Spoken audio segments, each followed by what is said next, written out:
Support for Colorado Today comes from Safeway, where you can get everything you need to make mom feel special. For breakfast in bed or a surprise brunch, they've got fresh fruits and gorgeous flowers to help celebrate mom. Get started in the Safeway app. Support for Colorado Today comes from Credit Union of Colorado. With access to over 30,000 ATMs and a mobile app, they're dedicated to offering the services of a big bank with a heart. Learn more at honestlygood.org. Look out for an unusually big plane in the sky tomorrow. It is a Colossus, the largest passenger jet plane in the world. It'll be landing at Denver's airport. It has over 500 seats and 4 engines. Apparently, DIA has enough demand to actually fill the plane. It'll do seasonal flights to Munich. I'm Arlo Perez Esquivel.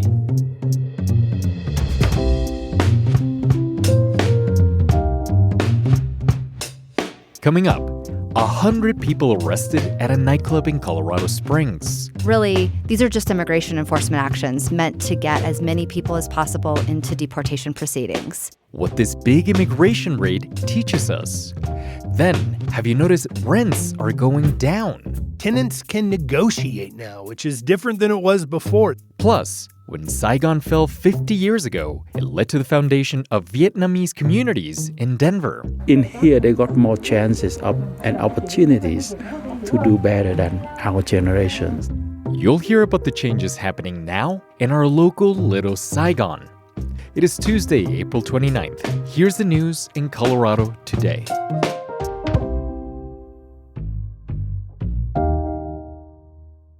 One of the nation's largest single immigration enforcement actions took place in Colorado. It happened early Sunday morning in Colorado Springs. About 100 people were detained at a venue that hosts parties in a strip mall. CPR's Allison Sherry is here. She's going to help us understand what happened. Allison, I know there's not a lot of details right now, but what led up to this? This was obviously planned because there were 300 law enforcement officers showed up at 4 in the morning at a parking lot in southeast Colorado Springs from various agencies, DEA and ICE and the FBI, but also down to the Colorado Springs Police Department. The federal law enforcement has said this location has been known to have, loud, raucous parties. And one of our colleagues in Colorado Springs spoke to Erica DeBoer, and she lives nearby. And this is what she had to say. Every weekend, it's about 3 a.m., you hear the music start. And then, the parking lot would get pretty full. This is reminding me of that nightclub raid in Commerce City that happened earlier this year. Was this operation in Colorado Springs any different? It really wasn't that different. It had a lot of the same trappings, which is they bill this as a criminal operation. They have a warrant. They say that there are criminal things happening inside.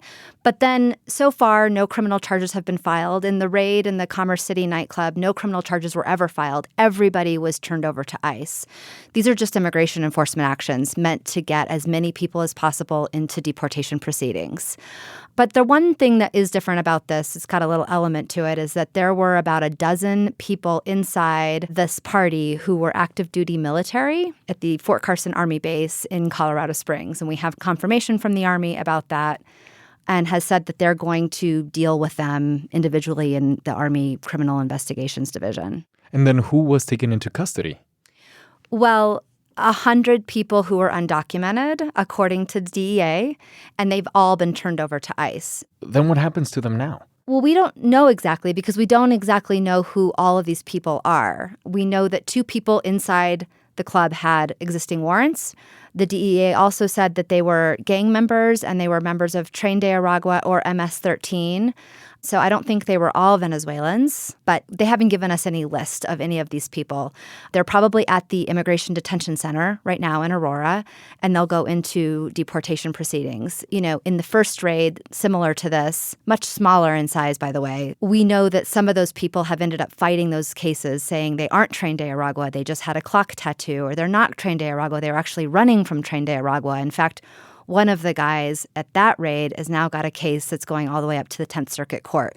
So all of the allegations right now, it's early. I don't think we know exactly that they're all just going to go into immediate deportation because they have some due process. Some of them may have filed asylum claims. Some of them may have work authorization. So we don't know exactly what's going to happen to them. A lot of uncertainty. Allison, thank you so much. Thank you for having me. Here's a quick update on a story you heard here yesterday. The legislature could not complete its override of Governor Jared Polis's veto on a bill to regulate social media companies. The Senate did get the 2/3 they needed, but the drama came to a close on Monday as State House leaders did not have enough votes in that chamber to go through with the override. So, lawmakers' plans to get companies like Snapchat and Meta to crack down on illegal activities has failed. In other words, the governor's veto stands. He says the bill would have infringed on free speech and privacy. Also at the state capitol on Monday, the governor signed next year's state budget. It largely avoids major cuts to education funding or Medicaid, but it slashes funding for transportation and dozens of social programs like job trainings and food pantries. It's become a renter's market in the area around Denver. Rent prices in the 7-county region are dropping and vacancy is at a record high, meaning it might be a good time for you to negotiate. Denverite's Kyle Harris joins us. Kyle, this is based on a new report. What stands out to you the most? Well, there were two big takeaways here. Apartment vacancy is at the highest rate it's been in 15 years. Most of those places are places landlords actually do want to rent, and they're trying to. The other thing is that landlords are now lowering rents to get their units occupied. Huh. And landlords have had the upper hand for years, right? I mean, you mentioned prices. What has changed now for renters? Right now, rent prices around the metro are down about 3.5%. In order to keep people housed, landlords are offering all sorts of deals. Amenities, lower fees. Tenants can negotiate now, which is different than it was before. They can ask for lower rent. They can ask for better appliances, fixes, whatever. And have they been successful? Well, renters looking for new spots, they have been really successful, and people are moving in order to get better deals. Now, I've also heard from some renters who want to stay in their current place, and they're trying to renegotiate with their landlords, get a better price, get some fixes, some upgrades. That's a little bit trickier. Well, the prospect of renegotiating your rent or getting lower rent in a new apartment sounds great, but what caused the huge drop in rental prices? Okay, so we were talking about that 15-year boom in supply. Around 21,000 new units came onto the market in the last 12 months. That's up about 5% from the previous year. There were a lot coming on the market that year, so this is significant. Most of these projects started during Mayor Michael Hancock's term. Mayor Johnston is also very much pro-development, pro-growth, and, he wants to see these projects built in order to bring down the cost of housing. This trend is metro-wide, though. It's not just Denver. Jefferson County, Douglas, Broomfield, Arapahoe, Adams, Boulder, all those places are seeing fairly similar trends. One of the most common complaints I hear about people living in Denver is that Denver's expensive. I'm a renter too. Denver is expensive place to live in. So this all sounds like a good thing, right? Yes, kind of. So there has been this housing shortage. Now we're in a place where the vacancy rate's up, prices are going down, but housing challenges are far from over. For working class people, for middle class people, this is still a very expensive market to rent in. We're also seeing record eviction levels, and housing affordability is still one of the city's biggest problems. So the mayor's office has pushed for building more affordable housing. Interestingly, voters have actually shot him down on some of that and said, no, we're not going to give you money to do this. So he's not getting the traction he's hoping for. Kyle, thank you so much. But what were you when I renewed my lease? I know, I'm sorry.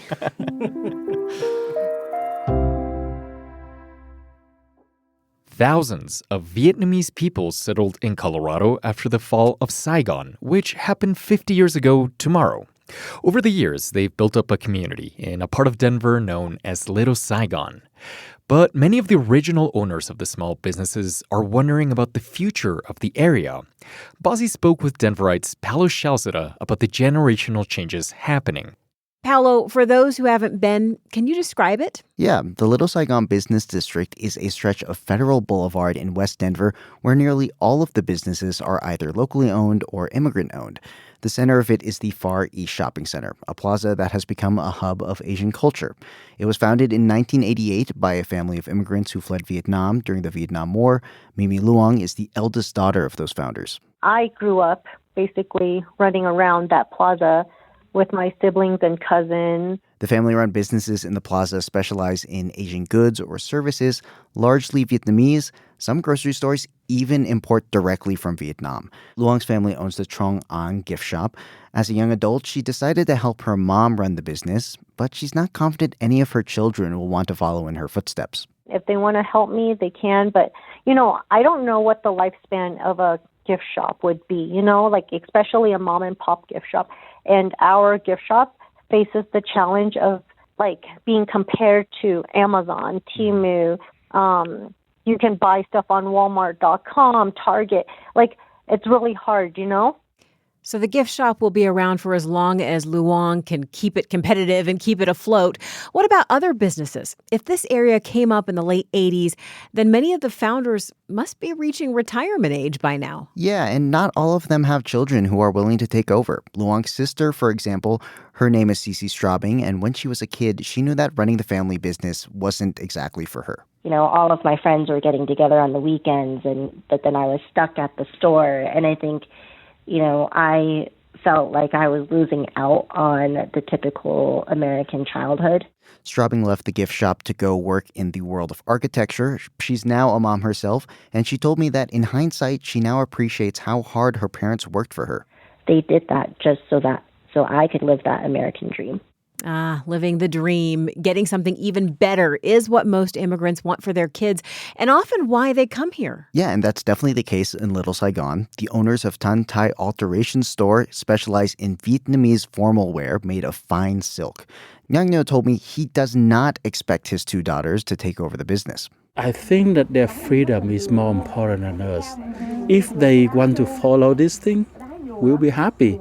But if they don't want to, and they love the job or the hobby that they follow, we support them. Yeah, in here they got more chances and opportunities to do better than our generations.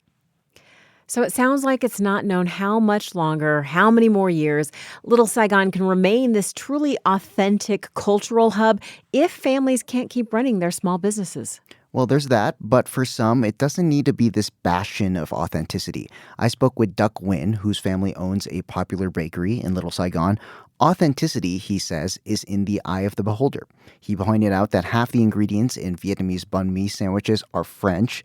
He says the most important thing for a new generation of small business owners is to come in and succeed. Yeah, I mean, I don't think it even needs to be authentic. I think if it's an evolving idea, culture, like that kind of thing, then yeah, that I don't see the problem of the area evolving with it. I suppose change is inevitable. By the way, Paolo, I want to note that this week is Mile High Asian Food Week. Dozens of restaurants across Metro Denver will offer discounts or special items on the menu, including a couple in Little Saigon. What is top of your list for Mile High Asian Food Week? Okay, well, they're not in Little Saigon, but I got to shout out the two Filipino restaurants in Denver, Adobo Restaurant and Bar and Magna Kainan. All right, they're going on my list now. Thanks, Paolo. Thank you. You can find more about Asian Food Week at the link in our show notes. Additional reporting for today's show came from CPR's Dan Boys. Have you told friends about Colorado Today yet? By doing so, you can help them stay informed and spread the word about this new show. Thank you so much for listening. I'm Arlo Perez Esquivel. This is CPR News.